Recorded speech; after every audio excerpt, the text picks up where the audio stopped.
আসসালামু আলাইকুম, সবাই কেমন আছেন? নতুন আরেকটা ব্লগে সবাইকে স্বাগত জানাই। আমরা গিয়েছিলাম বাসা থেকে একটু দূরে, 2.5 থেকে 3 ঘন্টা লাগে যেতে। তো ওখান থেকে বাসা আসার পথে আমরা ছোট্ট একটা লেক দেখেছিলাম। সেখানে দেখেছিলাম কুমির ভেসে আছে।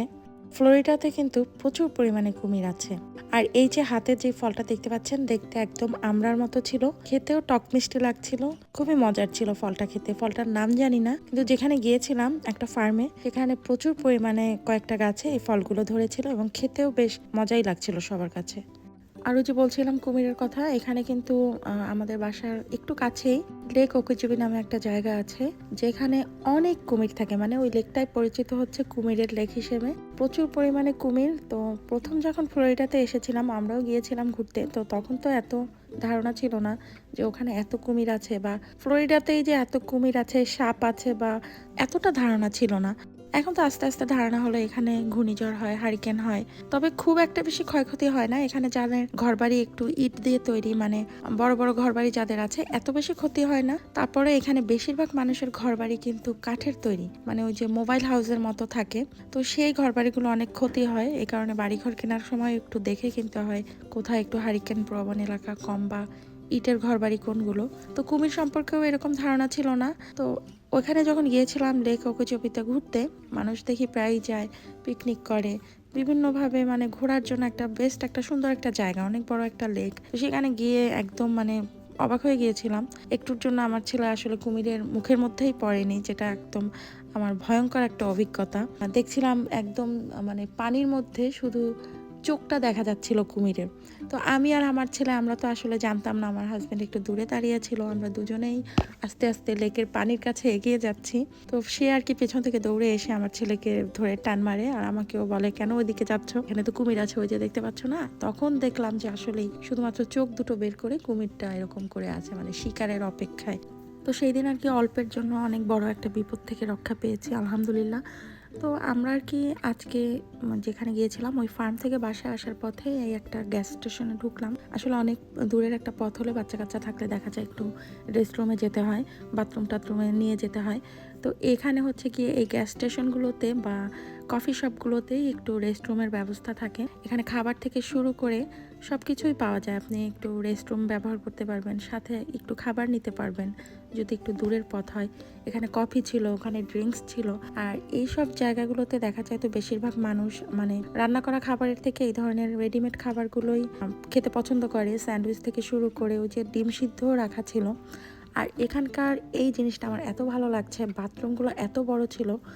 আর উন্নত দেশে আমি বিশেষ করে এই আমেরিকাতে দেখি, বা ইউরোপেও হয়তো বা আছে, বাথরুম থেকে শুরু করে যাতায়াত ব্যবস্থায় যারা একটু বৃদ্ধ আছে, হাঁটাচলা করতে পারে না, অথবা যারা স্পেশাল বাচ্চা, তাদের জন্য একদম চলাচল থেকে শুরু করে বাথরুম থেকেও সব জায়গায় তারা যেন নির্বিঘ্নে একদম হুইল চেয়ার দিয়ে যেতে পারে, সেরকম ব্যবস্থা। মানে হুইল চেয়ার অ্যাক্সেসেবল, রেস্টরুম থেকে শুরু করে সব কিছুই, গাড়িতে ওঠার জন্য বা গ্রোসারি মলে যাওয়ার জন্য একই ধরনের সুবিধা। এই ব্যাপারটা আসলে খুবই ভালো লাগে, যেটা আমাদের দেশেও হওয়া উচিত। কারণ মানুষ বৃদ্ধ হয়ে গেলে হাঁটাচলা করতে পারে না, অনেক সময় হুইল চেয়ারে হাঁটে, বা তাদের জন্য একটু আলাদা করে ব্যবস্থা রাখতে হয়। এই জিনিসগুলো এই আমেরিকাতে আমি প্রায়ই দেখি। ঠিক এই বাথরুমগুলোতেও দেখছিলাম যে হুইল চেয়ার অ্যাক্সেসেবল, বা গাড়ি পার্কিং, সেখান থেকেও আপনি একদম হুইল চেয়ারে করে গাড়ি থেকে নেমে ভেতরে যেতে পারবেন। সিঁড়ি থাকে না, একদম প্লেন যাতায়াতের ব্যবস্থা থাকে। এই ব্যাপারগুলো আমার এই দেশে খুবই ভালো লাগে, যে কারো উপরে নির্ভর করে আপনাকে থাকতে হবে না। আপনি বৃদ্ধ হলেও, একা চলাফেরা করলেও এই ব্যাপারগুলো আপনাকে সাহায্য করে। রাষ্ট্রই আসলে দেখে যে আমার প্রতিটা নাগরিককে আমি কিভাবে সুযোগ সুবিধাটা দিতে পারি। এগুলো আসলে রাষ্ট্রের দায়িত্ব, সরকারের দায়িত্ব। ব্যক্তিগতভাবে আসলে এগুলো করা যায় না। উন্নত দেশে প্রায় দেখি রাষ্ট্রীয়ভাবে এই ব্যবস্থাগুলো আছে। তো আমাদের দেশ তো আসলে এইসব ফার্স্ট ওয়ার্ল্ড কান্ট্রির মতো না, তারপরেও আশা করতে দোষ কি? হয়তোবা সরকার এসে আমাদের প্রতিটা নাগরিকের দায়িত্ব নেবে, এটাই তো আমরা আশা করি। সে সুস্থ হোক, অসুস্থ হোক, বৃদ্ধ হোক, স্পেশাল হোক, মানে সবার দায়িত্বই নেওয়া উচিত। সকলের চলাফেরা থেকে শুরু করে মানে ন্যূনতম চাহিদাগুলো যেন পূরণ করা যায়। এই যে রাস্তাঘাটে চলাফেরা করতে গেলে যাতে হুইল চেয়ার অ্যাক্সেসেবল হয়।